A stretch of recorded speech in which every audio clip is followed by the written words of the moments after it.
नमस्कार दोस्तों, मेरा नाम है अंकित और स्वागत करता हूं आपका स्टडी क्रक्स पर। दोस्तों, आज की वीडियो में डिस्कस करेंगे इस हफ्ते के top 25 plus weekly current affairs के क्वेश्चन जिनके आगे एग्जाम में पूछे जाने के चांसेस हैं।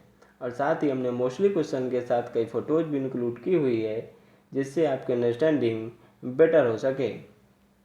सो friends, welcome to study crux. अगर आप हमारे चैनल में नए हैं और वीडियो आपको पसंद आती है तब आप इस रेड बटन पर क्लिक करके हमसे जुड़ सकते हैं और इस वीडियो को अपने दोस्तों के साथ शेयर कर सकते हैं। तो चलिए देखते हैं आज का पहला क्वेश्चन। तो पहला क्वेश्चन है, भारत किन दो देशों के साथ मिलकर 5G तकनीक को विकसित कर रहा है? तो इसका सही जवाब है ऑप्शन बी, इजरायल और अमेरिका। भारत इजरायल और अमेरिका के साथ मिलकर 5G तकनीक को विकसित कर रहा है। साथ ही आपको बताते चलें कि कुछ महीने पहले अमेरिका ने चीनी कंपनी हुआवे को प्रतिबंधित कर दिया था जो उस समय 5G तकनीक पर अनुसंधान कर रही थी। अब अमेरिका इजरायल और भारत के साथ मिलकर 5G तकनीक को विकसित कर रहा है। आशा करते हैं आपको ये क्वेश्चन समझ में आ गया होगा। देखते हैं नेक्स्ट क्वेश्चन। किस भारतीय राज्य में पिगरी मिशन लॉन्च किया गया है? तो यहाँ पे इसका राइट आंसर होगा ऑप्शन सी, मेघालय। भारतीय राज्य मेघालय में 209 करोड़ रुपए की लागत से पिगरी मिशन को लॉन्च किया गया है। इस मिशन के तहत अगले 3 सालों में भारत को सुअर मांस के उत्पादन में आत्मनिर्भर बनाने की योजना है। देखते हैं नेक्स्ट क्वेश्चन।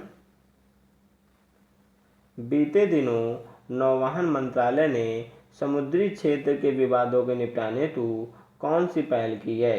तो इसका सही आंसर है ऑप्शन ए, सरोद पोर्ट्स। नौवहन मंत्रालय ने समुद्री क्षेत्र के विवादों के निपटाने हेतु सरोद पोर्ट्स की शुरुआत की है। वर्तमान में केंद्रीय सड़क परिवहन और जहाजरानी मंत्री हैं नितिन गडकरी, जो कि महाराष्ट्र से ताल्लुक रखते हैं। देखते हैं नेक्स्ट क्वेश्चन। डाक विभाग ने डाक योजनाओं की 100% ग्रामीण कवरेज सुनिश्चित करने के लिए कौन सी योजना शुरू की है? तो यहाँ पे इसका राइट आंसर होगा ऑप्शन बी, 5 स्टार गांव। डाक विभाग ने डाक योजनाओं की 100% ग्रामीण कवरेज सुनिश्चित करने के लिए और डाक विभाग की योजनाओं को दूर दराज के ग्रामीण क्षेत्रों तक प्रसारित करने के लिए 5 स्टार गांव योजना की शुरुआत की है। देखेंगे अब नेक्स्ट क्वेश्चन। केंद्र सरकार ने किस राज्य में मुंगेर भागलपुर राष्ट्रीय राजमार्ग निर्माण को मंजूरी दी है? तो इसका सही जवाब है ऑप्शन सी, बिहार। केंद्र सरकार ने बिहार में 974 करोड़ रुपए की लागत से मुंगेर भागलपुर राष्ट्रीय राजमार्ग को निर्माण की मंजूरी दी है। और इसी के अगले दिन पीएम मोदी ने सीएम नीतीश कुमार से मुलाकात करके बिहार के दरभंगा में एक नए एम्स को भी खोले जाने की मंजूरी दी है। साथ ही आपको बताते चलें कि 2020 के विधानसभा चुनाव बिहार में जल्दी होने वाले हैं, इसीलिए केंद्र सरकार बिहार के मतदाताओं को रिझाने के लिए रोज नई नई परियोजनाओं की ब्लूप्रिंट जारी कर रही है। देखते हैं नेक्स्ट क्वेश्चन। जापान के नए प्रधानमंत्री के रूप में किसने शपथ ली है? तो इसका सही जवाब है ऑप्शन ए, योशिहिदे सुगा। ये दोस्तों योशिहिदे सुगा, जो कि इससे पहले पीएम शिंजो एबे की कैबिनेट में वरिष्ठ मंत्री थे और उनके इस्तीफा देने के बाद अब ये जापान के नए प्रधानमंत्री के रूप में इन्होंने शपथ ले ली है। अब ये जापान की राजधानी टोक्यो में बैठकर मुद्रा येन को अंतर्राष्ट्रीय स्तर पर मजबूत करने का प्रयास करेंगे। देखते हैं नेक्स्ट क्वेश्चन। बीते दिनों यूएस ओपन टेनिस टूर्नामेंट में वीमेन सिंगल का खिताब किसने जीता है? तो इसका सही जवाब है ऑप्शन डी, नाओमी ओसाका, जो कि जापान की एक टेनिस प्लेयर हैं। इन्होंने यूएस ओपन टेनिस टूर्नामेंट में वीमेन सिंगल का खिताब जीता है दोस्तों। और मेन सिंगल का खिताब जीता है ऑस्ट्रिया के खिलाड़ी डोमिनिक थियम ने। तो आपको इन दोनों विजेताओं के नाम याद रखने चाहिए। देखते हैं नेक्स्ट क्वेश्चन। अमेजॉन ने अपने डिजिटल सहायक अलेक्सा की आवाज़ के लिए किस भारतीय सेलिब्रिटी का चयन किया है? तो इसका सही जवाब है ऑप्शन बी, अमिताभ बच्चन, सदी के महानायक अमिताभ बच्चन, जो कि अपनी आवाज़ के लिए भी खूब जाने जाते हैं, इन्हीं को अमेजॉन ने अपने डिजिटल सहायक अलेक्सा की आवाज़ के लिए चयनित किया है। देखते हैं हम नेक्स्ट क्वेश्चन। राज्यसभा के उपसभापति के रूप में दूसरी बार कौन निर्वाचित हुए हैं? तो इसका सही जवाब है ऑप्शन ए, हरिवंश नारायण सिंह। ये दोस्तों हरिवंश नारायण सिंह, जो कि राजनीति में आने से पहले अर्थशास्त्र के प्रोफेसर भी रह चुके हैं और वर्तमान में ये जनता दल यूनाइटेड यानी जेडीयू के एक सदस्य भी हैं और इन्हीं को राज्यसभा के उपसभापति के रूप में दूसरी बार निर्वाचित किया गया है। देखते हैं नेक्स्ट क्वेश्चन। बीते दिनों टिकटॉक ने किस कंपनी को अपने अमेरिकी संचालन का तकनीकी साझेदार बनाया है? तो यहाँ पे इसका राइट आंसर है ऑप्शन बी, ओरेकल। टिकटॉक ने अमेरिकी कंपनी ओरेकल को अपना तकनीकी साझेदार बनाया है। साथ ही आपको इसकी थोड़ा पृष्ठभूमि बता दें दोस्तों कि अमेरिकी राष्ट्रपति डोनाल्ड ट्रंप ने टिकटॉक को अमेरिका छोड़ने के लिए कहा था और यह उसके सामने दूसरा ऑप्शन रखा था कि अपना जो अमेरिकी प्रभार है वो किसी अमेरिकी कंपनी को सौंप दे। तो इसी क्रम में टिकटॉक ने ओरेकल, जो कि एक अमेरिकी कंपनी है जिसका हेडक्वार्टर है कैलिफोर्निया में, इसको अपना तकनीकी साझेदार बनाया है। देखते हैं नेक्स्ट क्वेश्चन। भारत को अगले कितने साल के लिए आर्थिक और सामाजिक परिषद के UN commission on the status of women का सदस्य चुन लिया गया है? तो इसका सही जवाब है ऑप्शन ए, 4 साल। दोस्तों संयुक्त राष्ट्र संघ में भारत के स्थायी प्रतिनिधि टी.एस. तिरुमूर्ति ने बताया कि भारत को अगले 4 सालों के लिए आर्थिक और सामाजिक परिषद के UN commission on the status of women का सदस्य चुन लिया गया है। देखते हैं नेक्स्ट क्वेश्चन। उत्तर प्रदेश सरकार ने आगरा के निर्माणाधीन मुगल म्यूजियम का नाम बदलकर किसके नाम पर करने की घोषणा की है? तो इसका सही जवाब है ऑप्शन डी, छत्रपति शिवाजी महाराज। उत्तर प्रदेश सरकार ने आगरा के निर्माणाधीन मुगल म्यूजियम का नाम बदलकर छत्रपति शिवाजी के नाम पर करने की घोषणा की है। इस म्यूजियम में दोस्तों मुगल काल के जो है सभी अवशेषों को प्रदर्शनी के लिए तैयार किया जा रहा है। और जब आगरा मंडल की मुख्यमंत्री योगीनाथ समीक्षा कर रहे थे तो उसी दौरान इन्होंने मुगल म्यूजियम से मुगल शब्द को हटाकर छत्रपति शिवाजी महाराज करने के आदेश दिए हैं। तो आने वाले सभी राज्य और केंद्र स्तर की परीक्षाओं में इसके पीछे पूछे जाने की संभावना है, इसलिए आपको ये याद रखना चाहिए कि अब मुगल म्यूजियम का नाम बदलकर छत्रपति शिवाजी महाराज म्यूजियम कर दिया गया है। देखते हैं नेक्स्ट क्वेश्चन।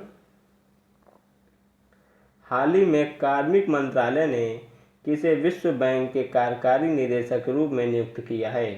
तो इसका सही जवाब है ऑप्शन सी, राजेश खुल्लर। ये दोस्तों राजेश खुल्लर, जो कि 1988 बैच के हरियाणा कैडर के एक आईएएस अफसर हैं और इन्हें ही कार्मिक मंत्रालय ने विश्व बैंक के कार्यकारी निदेशक के रूप में नियुक्त किया है। तो ये बहुत ही महत्वपूर्ण नियुक्ति है दोस्तों, तो ये भी आपको याद रखनी चाहिए। देखते हैं नेक्स्ट क्वेश्चन। हिंद महासागर में शांति और सुरक्षा सुनिश्चित करने के उद्देश्य से अमेरिका ने किस देश के साथ एक रक्षा सहयोग ढांचे पर हस्ताक्षर किए हैं? तो इसका सही जवाब है ऑप्शन ए, मालदीव। एशिया महाद्वीप का सबसे छोटा देश है दोस्तों मालदीव, जो कि हिंद महासागर में स्थित है और इसी देश के पास से चीन के हजारों समुद्री जहाज गुजरते हैं। तो इसलिए हिंद महासागर में शांति और सुरक्षा सुनिश्चित करने के उद्देश्य से अमेरिका ने मालदीव के साथ एक रक्षा सहयोग ढांचे पर हस्ताक्षर किए हैं। देखते हैं हम नेक्स्ट क्वेश्चन। हाल ही में एशियाई विकास बैंक ने भारत का कंट्री डायरेक्टर किसे नामित किया है?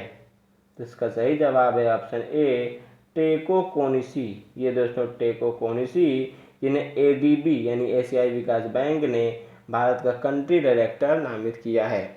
बात करें दोस्तों एशियाई विकास बैंक की, तो इसका स्थापना हुई थी 19 दिसंबर 1966 को और इसका हेडक्वार्टर है फिलीपींस की कैपिटल मनीला में और वर्तमान में इसके उपाध्यक्ष हैं अशोक लवासा, जो कि इससे पहले भारत के पूर्व चुनाव आयुक्त भी थे।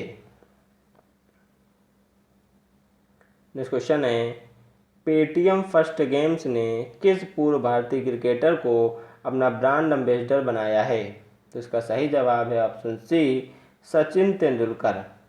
दोस्तों, भारत रत्न सचिन तेंदुलकर को पेटीएम फर्स्ट गेम्स ने अपना ब्रांड एम्बेसडर बनाया है। देखते हैं हम नेक्स्ट क्वेश्चन। बीते दिनों जारी वर्ल्ड बैंक के मानव पूंजी सूचकांक 2020 में कौन सा देश शीर्ष पर है? तो इसका सही जवाब है ऑप्शन डी, सिंगापुर। दोस्तों, सिंगापुर को वर्ल्ड बैंक के मानव पूंजी सूचकांक 2020 में शीर्ष स्थान प्राप्त हुआ है और इसके बाद हांगकांग और जापान को क्रमशः दूसरा और तीसरा स्थान दिया गया है और अपने देश भारत को इस सूची में 116वें नंबर पर रखा गया है। तो आपको याद रखना चाहिए कि वर्ल्ड बैंक के मानव पूंजी सूचकांक में यानी कि कोई देश अपने मानव संसाधन को किस हद तक बेहतर ढंग से यूज कर रहा है, इस सूची में सिंगापुर पहले स्थान पर है और अपना देश भारत, जहाँ पर बेरोजगारी दर बढ़ती जा रही है और हम युवा तैयारी करते जा रहे हैं, तो भारत को इस सूची में 116 नंबर पर रखा गया है। देखते हैं नेक्स्ट क्वेश्चन। किस देश के फिमिसिनो एयरपोर्ट को 5 स्टार कोविड-19 रेटिंग प्रदान की गई है? तो इसका सही जवाब है ऑप्शन ए, इटली। इटली में दोस्तों ये एयरपोर्ट है फिमिसिनो एयरपोर्ट, जिसे Leonardo da Vinci international airport के नाम से भी जानते हैं। अब इसी एयरपोर्ट को 5 स्टार कोविड-19 रेटिंग प्रदान की गई है। देखते हैं नेक्स्ट क्वेश्चन।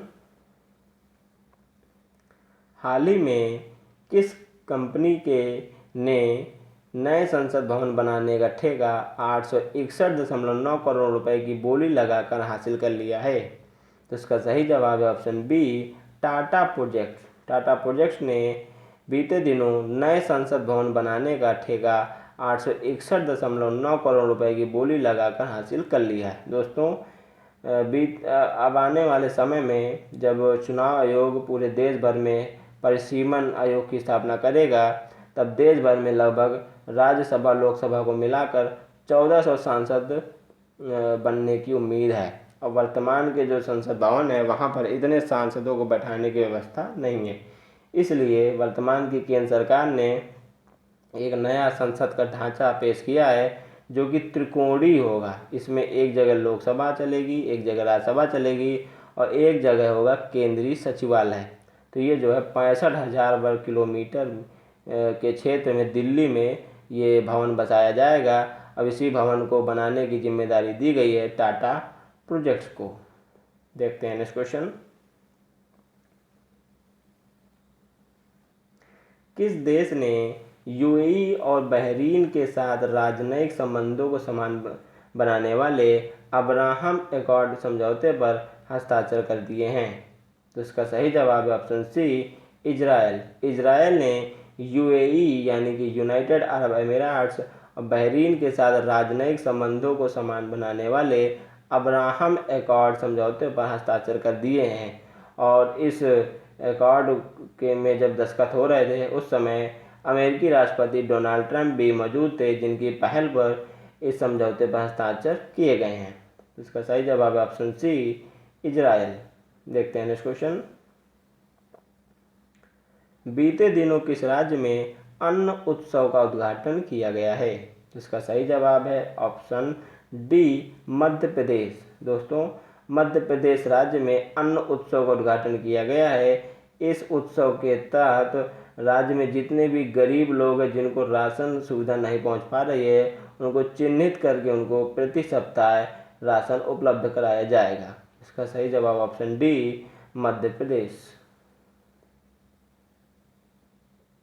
नेक्स्ट क्वेश्चन है, आज़ादी, फ्रीडम, फासिज्म एंड फिक्शन नामक पुस्तक किसने लिखी है? तो इसका सही जवाब है ऑप्शन ए, अरुंधति राय, जो कि एक जानी मानी लेखिका हैं और इनकी एक रचना है गॉड ऑफ स्मॉल थिंग्स, जिनको मानविकर अवार्ड से भी सम्मानित किया गया है। तो इसी प्रसिद्ध लेखिका अरुंधति राय की ये नई पुस्तक है आज़ादी, फ्रीडम, फासिज्म, फिक्शन। इसमें उन्होंने इस अधिनायकवादी दुनिया में स्वतंत्रता का क्या अर्थ है, इसको इन्होंने निरूपित किया है। देखते हैं नेक्स्ट क्वेश्चन। टाइटन कंपनी ने किस बैंक के साथ मिलकर कॉन्टैक्टलेस पेमेंट घड़ी टाइटन पे लॉन्च किया है? तो इसका सही जवाब है ऑप्शन बी, भारतीय स्टेट बैंक या कहते हैं एसबीआई, जिसकी गठन हुआ था 1955 में। इसी ने टाइटन कंपनी के साथ मिलकर कॉन्टैक्टलेस पेमेंट घड़ी टाइटन पे को लॉन्च किया है। अगर आपके पास ये घड़ी है तब आपको किसी भी प्रकार के डेबिट कार्ड की जरूरत नहीं है। आप इस घड़ी को ही 2 बार टैप करके अपने 2000 रुपये तक के किसी भी बिल का भुगतान कर सकते हैं। तो इसका राइट आंसर है ऑप्शन बी, भारतीय स्टेट बैंक। देखते हैं next question. My family my responsibility अभियान की शुरुआत किस राज्य में हुई है? तो इसका सही जवाब है ऑप्शन सी, महाराष्ट्र। बीते दिनों दोस्तों महाराष्ट्र में माई फैमिली माई रिस्पॉन्सिबिलिटी यानी मेरा परिवार मेरा उत्तरदायित्व अभियान की शुरुआत की गई है, क्योंकि वर्तमान में दोस्तों 53 लाख से ज़्यादा केस अपने पूरे देश में हो चुके हैं। इनमें से भी सर्वाधिक केस भारतीय राज्य महाराष्ट्र में हैं। इसलिए महाराष्ट्र में पहल चालू की गई है कि प्रत्येक जो नागरिक है राज्य का, वो अपने परिवार की कम से कम जिम्मेदारी ले ले कि उनकी सुरक्षा की जिम्मेदारी हो, उनको सैनिटाइजर मास्क दिया जाए, ताकि कम से कम परिवार ही अगर संक्रमित ना होगा तो फिर राज्य भी काफ़ी हद तक सुरक्षित हो जाएगा। इसलिए सभी नागरिकों से अपील की जा रही है कि आप अपना मोहल्ला छोड़िए, आप केवल अपने परिवार की जिम्मेदारी ले लीजिए तो राज्य सुरक्षित है। तो इसका सही answer option C, Maharashtra. Next question है, केंद्रीय मंत्री हरसिमरत कौर ने हाल ही में अपने मंत्री पद से इस्तीफा दे दिया है, तो इनके पास किस मंत्रालय की जिम्मेदारी थी? तो इसका सही जवाब है ऑप्शन सी, खाद्य प्रसंस्करण उद्योग मंत्रालय। दोस्तों केंद्रीय मंत्री हरसिमरत कौर ने वर्तमान में कृषि बिल को लेकर इस्तीफा दे दिया है, और ये जो है अभी तक खाद्य प्रसंस्करण उद्योग मंत्रालय की मंत्री थी। अब इन्होंने इस्तीफा दे दिया है और केंद्र सरकार ने इनका इस्तीफा भी मंजूर कर लिया है, तो अब ये इस मंत्री पद पर नहीं रही हैं। बात करें कृषि बिल की, तो दोस्तों ये कृषि बिल जो है किसान को मंडी से बाहर किसी भी फसल को बेचने की अनुमति प्रदान करता है, लेकिन चूँकि यहाँ पे किसान चूँकि होता है भोला भाला, इसलिए वो व्यापारिक कंपनी से ठग ना जाए और उसकी जो है एक प्रकार से एमएसपी यानी कि मिनिमम सपोर्ट प्राइस को भी धुंधला करने का प्रयास इस कृषि बिल में किया जा रहा है, ऐसा किसानों का मानना है, खासकर कि पंजाब और चंडीगढ़ के, हरियाणा के। इसलिए जो है वहाँ के किसानों ने वहाँ की पार्टी शिरोमणि अकाली दल पर दबाव डाला, और उसी दल की ये नेता थी हरसिमरत कौर, और किसानों के दबाव में आकर इन्हें इस मंत्री पद से इस्तीफा देना पड़ा है। तो इसका राइट आंसर ऑप्शन सी, खाद्य प्रसंस्करण उद्योग मंत्रालय। आइए अब देखते हैं इस सप्ताह हुए प्रमुख निधन। तो इस सप्ताह दोस्तों ब्रिटिश अभिनेत्री डायना रिक का निधन हो गया है। ये एक प्रख्यात ब्रिटिश अभिनेत्री थी जिन्होंने GOT यानी कि गेम ऑफ थ्रोन्स में भी काम किया था। इसी सप्ताह दोस्तों शास्त्रीय नृत्य कलाकार डॉक्टर कपिला वात्स्यायन का भी 91 साल के निधन हो गया है, और भारत सरकार ने इनको कई पुरस्कारों से सम्मानित किया था। ये प्रसिद्ध साहित्यकार सच्चिदानंद हीरानंद वात्स्यायन अज्ञे की ये पत्नी भी थी, तो आपको इनका नाम याद रखना चाहिए। इसी सप्ताह दोस्तों माली गणतंत्र के पूर्व राष्ट्रपति मौसा ट्रोडे का निधन हो गया है। ये 1968 से 1991 तक माली गणराज्य के ये राष्ट्रपति के रूप में इन्होंने कार्यभार संभाला था। आइए अब देखते हैं इस सप्ताह के कुछ महत्वपूर्ण विश्व, अंतर्राष्ट्रीय और राष्ट्रीय स्तर के दिवस। तो इस सबसे पहले दोस्तों है 14 सितंबर। तो 14 सितंबर को हर साल हिंदी दिवस मनाया जाता है, और इस दिवस को आयोजित करने का उद्देश्य अपनी मातृभाषा हिंदी का प्रचार प्रसार करना है। और इस दिवस को 1953 से लगातार मनाया जा रहा है। नेक्स्ट है 15 सितंबर। तो 15 सितंबर को इंटरनेशनल डे ऑफ डेमोक्रेसी मनाया जाता है, यानी कि लोकतंत्र का अंतर्राष्ट्रीय दिवस। इस दिवस को मनाने का उद्देश्य संसार में लोकतंत्र को मजबूत करने के लिए लोगों को जागरूक करना होता है, और इस दिवस को वर्ष 2008 से लगातार मनाया जा रहा है। नेक्स्ट है दोस्तों 16 सितंबर। तो हर साल 16 सितंबर को ओजोन दिवस मनाया जाता है, क्योंकि वर्तमान में जो कई हानिकारक गैसें हैं वो ओजोन परत में छेद कर रही हैं, जिससे कि सूर्य की पराबैंगनी किरणें धरती में पहुंचकर इंसान को स्किन संबंधी कई बीमारियों से उन्हें ग्रसित कर रही हैं। इसलिए ओजोन परत के बारे में लोगों को जागरूक बनाने के लिए और कई हानिकारक गैसों को रोकने के लिए हर साल 16 सितंबर को ओजोन दिवस आयोजित किया जाता है। 17 सितंबर को दोस्तों विश्व रोगी सुरक्षा दिवस मनाया जाता है, और ये डॉक्टरों को खासकर चिकित्सीय बिरादरी को ये दिवस याद रखना चाहिए कि उन्हें जो है पैसे को छोड़कर सबसे पहले रोगी की सुरक्षा की ओर उन्हें ध्यान देना चाहिए। और हर साल दोस्तों 18 सितंबर को विश्व जल निगरानी दिवस मनाया जाता है। इस दिवस को मनाने का उद्देश्य यह है कि सभी लोग जो कि खासकर समुद्र तटीय इलाकों से रहते हैं वे समुद्र में कचरा फेंकना बंद करें, क्योंकि समुद्र में जो है कई प्रकार के जलीय जीव जंतु रहते हैं जो कि उनके कचरा फेंकने से उन्हीं को खा के जो है वो मरते जा रहे हैं। इसलिए सभी की जिम्मेदारी है, खासकर उन लोगों की जो किसी जल स्रोत के आसपास रहते हैं, उन्हें अपने जल स्रोत की निगरानी करनी चाहिए और उस पर कचरा नहीं फैलाना चाहिए। तो दोस्तों आशा करते हैं आपको हमारी वीडियो पसंद आई होगी। वीडियो पसंद आई तो लाइक करें, कमेंट करें और इस वीडियो को खूब शेयर करें। Thank you. मिलेंगे नेक्स्ट वीडियो में।